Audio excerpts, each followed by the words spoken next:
Today, we are going to discuss how to protect your digital life and not end up like Matt Van Andel.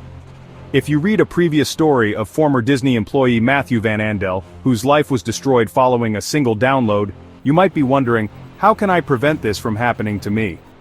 The bad news is that anyone who uses the internet can be hacked. That is because in the game of hacking, the bad guys can fail as many times as they like. You're in trouble if you slip up once. There are a few things you can do to make it harder for the hackers if they do slide into your digital life. Van Andel had hundreds of usernames and passwords stored in a password manager, which can improve personal security as it eliminates the need to track passwords for dozens of online accounts. The problem was that he didn't have two-factor authentication for the password manager itself. Two-factor authentication is a way of using something more than a password, a code generated by an app on your phone or sent via text message, for example, to lock up your accounts.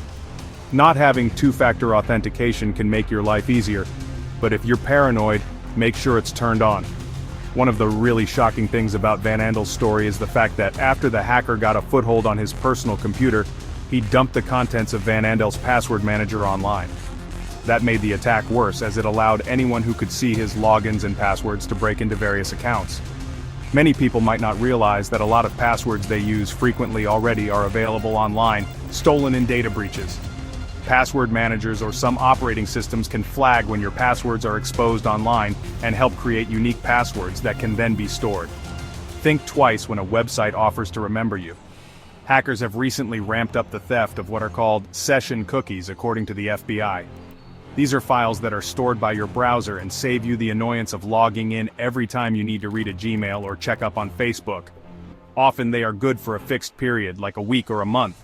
But once a hacker gets on your computer, they can use them to gain access to websites that require two-factor authentication. A session cookie gets created whenever users click "Remember Me" while logging into a website.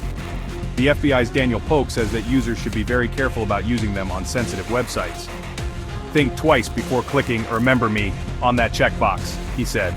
Antivirus software such as Microsoft's free Windows Defender is an excellent product, but it can't protect you from everything.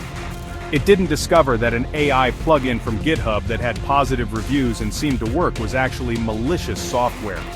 Van Andel tried out another product, Bitdefender, and it found the Trojan horse immediately.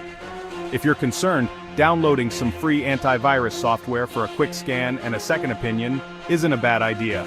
You just don't want to be running two products all the time.